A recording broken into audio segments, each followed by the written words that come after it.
What's up, guys? Neil Orfield here, taking a look at Stokastic's MLB DFS Lineup Generator for tonight's slate. It is Monday, July 17th. While you're coming in, please do like the video, subscribe to the channel if you haven't already, and hit that notification button so you can get alerts when our shows go live on YouTube, or if you're just on Twitter, just please give my tweet a like, would appreciate it. I'm going to look at lineups here for both DraftKings and FanDuel. Oh, and by the way, if you have not yet signed up for the lineup generator, you can still get it for 50% off your first week using the link in the description of the YouTube video or in my tweet. It's going to be just $4.48 for your first week, just $8.95 after that. Great deal for a tool that only gives you profitable lineups. Every single lineup you're going to get in this tool has been run through Stokastic Sims with many other lineups.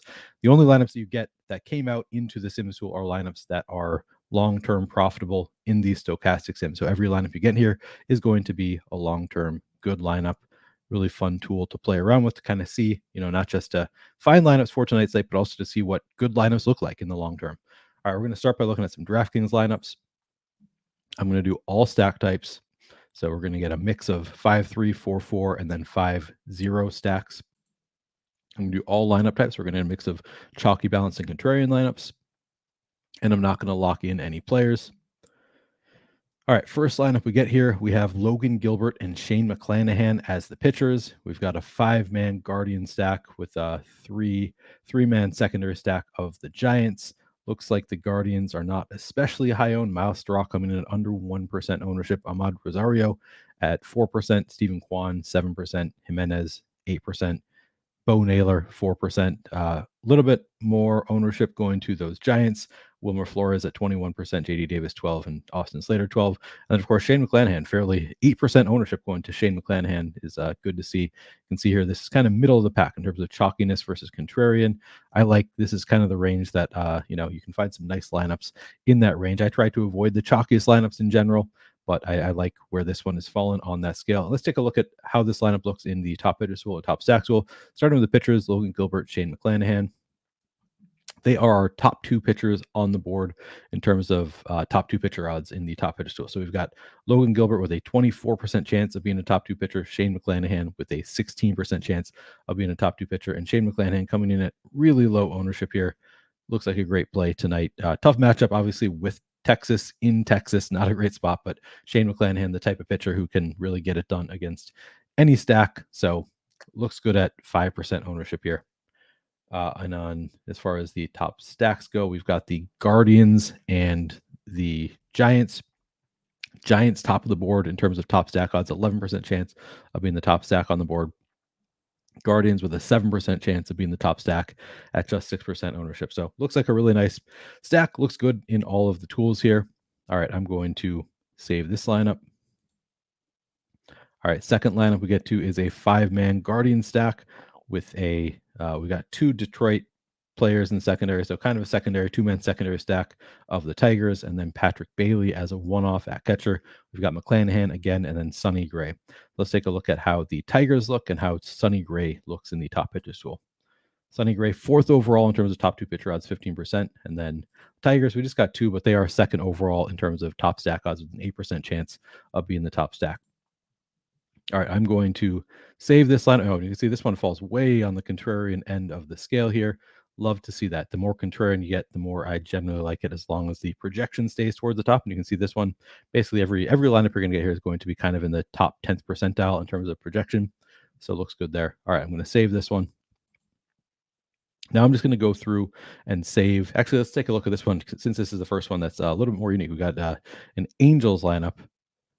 5-man Angel stack, Logan Gilbert and Logan Webb as the pitchers, double Logan lineup. All right, Gilbert and Webb. Webb 5th overall in terms of top pitcher odds, and then in terms of top stack, Angels are kind of middle of the pack in terms of top stack odds, 5% chance of being the top stack against Luis Severino. All right, now I'm going to go through and just save 20 lineups, see what the exposures end up looking like. All right, 60% Logan Gilbert, 55% Austin Slater, 45% Wilmer Flores, 45% Patrick Bailey. So getting to a lot of these Giants, but it's fairly spread out overall, not extremely high ownership to anybody. 60% Logan Gilbert being the most in general. I'd say this is flat enough exposure.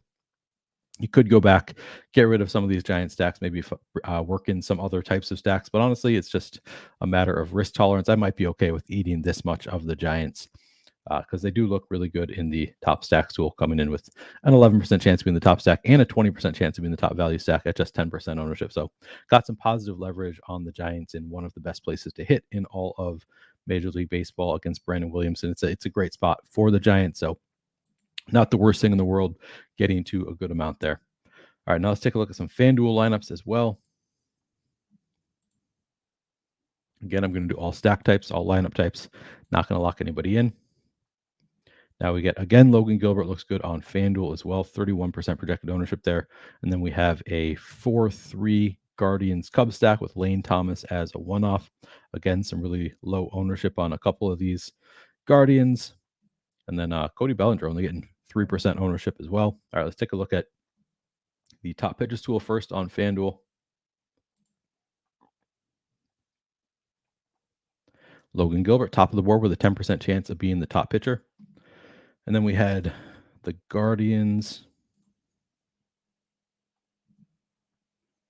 on FanDuel. They are third overall in top stack odds, 8% chance of being the top stack at 7% ownership. And then what was the other? We had the Cubs secondary stack, fifth overall in terms of top stack odds with a 6% chance of being the top stack. So getting some of the top stacks, the top pitcher on the board looks like a good one, projects really well, and also still very contrarian, not getting a ton of ownership on this lineup with guys like Will Brennan bringing down the ownership, Cody Bellinger, Almed Rosario, a lot of low-owned bats there. All right, I'm going to save this one.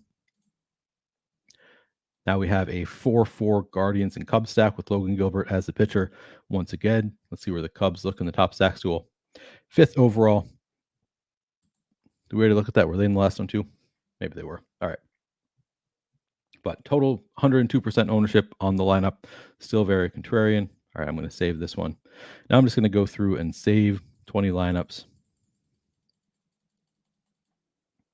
Overall exposure, very similar to what we're seeing on DraftKings. Logan Gilbert, Austin Slater, JD Davis. We're not getting to, I forget the name of the catcher for the Giants because you don't need a catcher on FanDuel. Was it Patrick Bailey? I think Patrick Bailey is the catcher on the Giants. Got to a lot of him on DraftKings where you need a catcher. Makes sense. You're not getting nearly as much on FanDuel where a catcher is not necessary. The better bats getting into the top of my exposure here for the Giants, and Logan Gilbert still at the top of the board. So pretty similar, and then a little bit more Guardians towards the top here as well. Again, I think I'd be comfortable with this as just my 20 lineup set. Nobody getting such crazy ownership that I feel the need to mitigate risk. But if you do want to mitigate your risk, you can go back, get rid of some of these giant stacks or some of these Guardian stacks and maybe try to find some more unique stacks out there. Maybe go to the contrarian setting for the end of your 20 lineup set.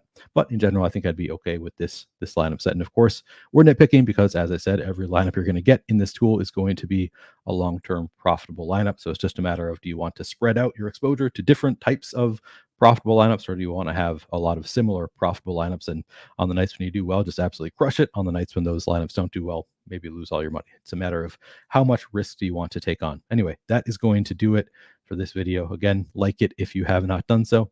Thanks, guys, and good luck.